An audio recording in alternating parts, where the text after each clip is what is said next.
안녕하세요. 방구석 수다입니다. 저희가 쓰리풀 입문톡 할 때 김철학 님이 헤테로토피아에 대한 말씀을 하셨어요. 헤테로토피아는 유토피아와는 조금 다른 개념인데요.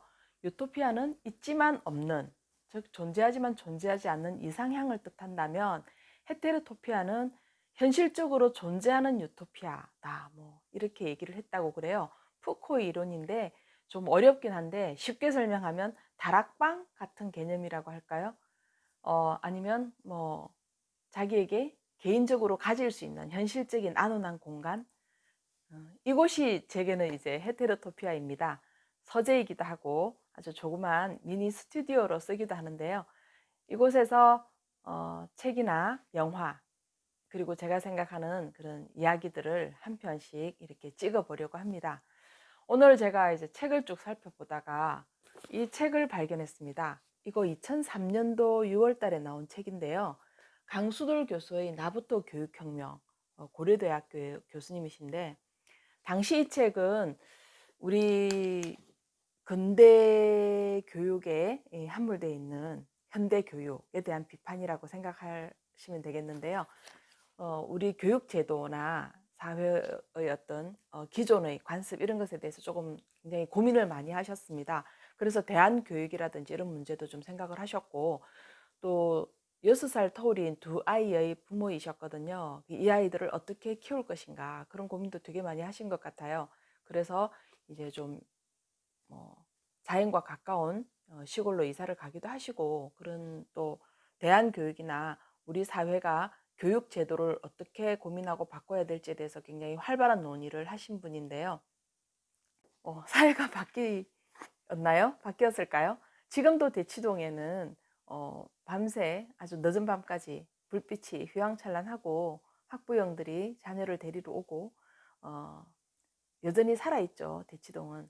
그리고 이렇게 우리가 그동안 구축해 놓은 것들이 하루아침에 제도나 이런 것들이 사라지진 않죠. 그렇지만 뭔가는 좀 바뀌지 않았나요? 저는 이런 사회 시스템이나 교육이 좀 전체적으로 약간 변화가 생겼다. 그 변화의 트리거가 된 것은 코로나라고 생각합니다. 코로나 이전에는 이렇게 그 교육도 학교에 가야만 되는 줄 알았잖아요. 그런데 지금 학교 못 가잖아요. 다들 집에서 인터넷 강의로 듣고, 우리끼리 우스갯소리로 서울대 교수님하고 사이버대 교수님하고 같은 S대 교수님인데 누가 더 강의를 잘하실까요? 사이버대 교수님이 더 나을 수 있죠. 왜냐하면 계속 하셨잖아요. 그리고 학원들 일타 강사도 다 인강으로 다 옮겨가셨고, 그래서 이제 막 코로나가 닥치니까 가장 혼란스러웠던 그 사회가 저는 교육 현장이라고 생각합니다. 선생님들이 혼비백산하신 거죠. 선생님들 중에는 물론 아주 소수겠지만 PPT를 잘 못 다루는 분들도 계시고, 줌이니 이런 강의 상상도 안 해보셨을 거예요. 그런데 갑자기 다 이제 이렇게 해야 되는 거죠. 그리고 이런 사회 전반의 흐름 속에 또 우리 지금 사회도 변하고 있어요.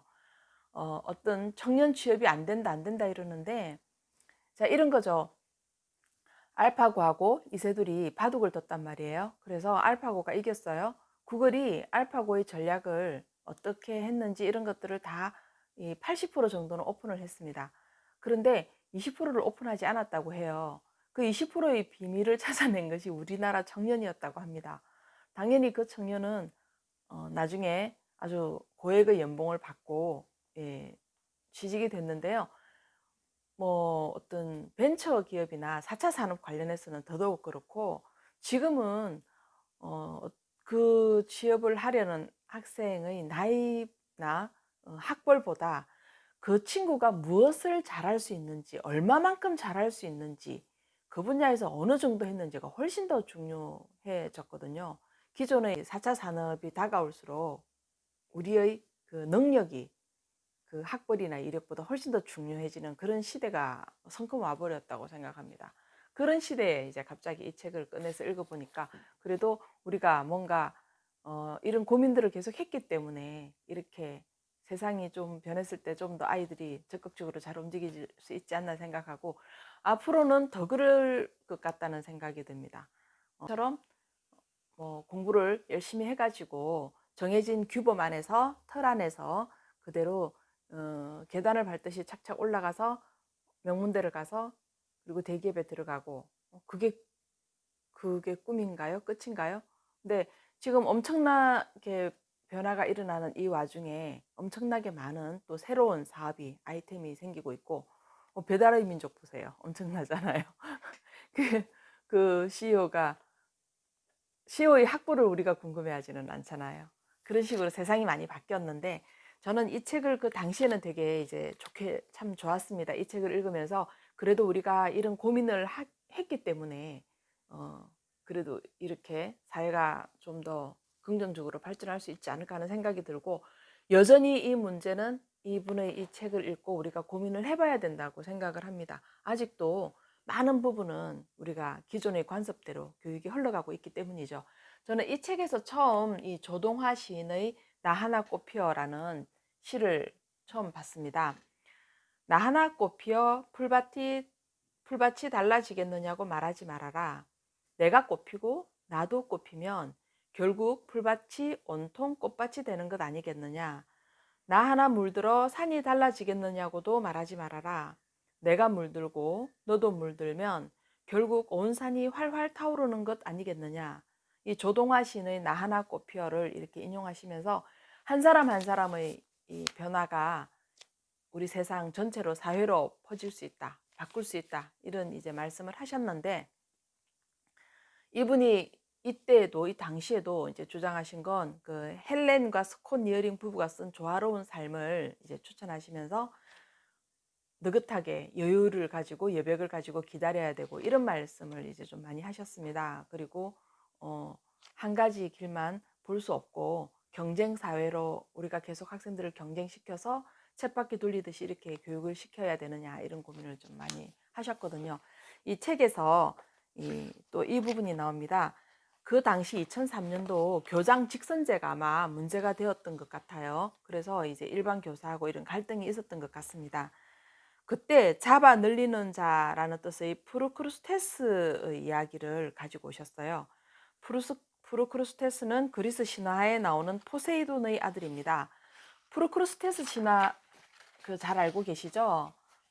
침대를 놓고 지나가는 나그네를 길면 그 침대보다 키가 크면 크다고 죽이고, 침대보다 작으면 작다고 늘려서 죽이고, 자신만의 잣대를 가지고 침대를 가지고 상대를 이렇게 계속 이제 죽였죠. 그런데 이제 흥미로운 것은 나중에 그리스의 전설적인 영웅이자 힘센 장사인 테세우스가 나타나 키가 컸던 프루크루스테스를 그의 작은 침대에 눕히고 목을 잘라 죽였다는 사실이다. 즉 악당인 프루크루스테스는 테세우스에 의해 결국 바로 자기 침대에서 그가 다른 사람들에게 했던 바와 똑같은 방식으로 죽게 되었던 것이다. 프루크루스테스 침대를 통해서 그 갈등을 표현을 하셨는데, 이 부분은 이 프루크루스테스 침대는 워낙 많이 알려진 이론이기도 하죠. 그래서 여기저기 많이 이제 쓰시기도 하는데, 저는 이제 아마 그때 제가 읽을 때 이 부분을 체크를 해놓은 걸 보니까 그때도 좀 마음에 와닿았나 봅니다. 세상 일은 참 돌고 도는 것 같죠. 내가 했던 방식과 똑같은 방식으로 또 그대로 받기도 하고, 뭐, 네. 그래서 이 오래된 17년 전의 책을 문득 보면서 나부터 어떤 사회의 변화에 동참해야 되는데, 우리도 마찬가지고 저도 마찬가지고, 그래서 교육도 바뀌고 인식도 바뀌고 전반적으로 우리가 조금씩 뭔가 변화를 맞이해야 되는데, 그 변화를 맞이하기 참 좋은 시절이 왔습니다. 바로 이런 유튜브라든지 이런 영상 덕분에 쉽게 소통하고 쉽게 만날 수 있고 이렇게 된 거죠. 뭐 이것을 코로나가 준 선물이라고 보기는 어렵고, 그렇지만 또 피할 수 없으면 즐겨야죠. 우리가 이렇게 갇힌 세계에서 지내게 될 때 자신만의 헤테로토피아를 찾고 그곳에서 자신이 할 수 있는, 창출할 수 있는 그런 창의적인 삶을 고민해 보는 것도 참 좋을 것 같습니다. 오늘은 여기까지 하겠습니다. 감사합니다.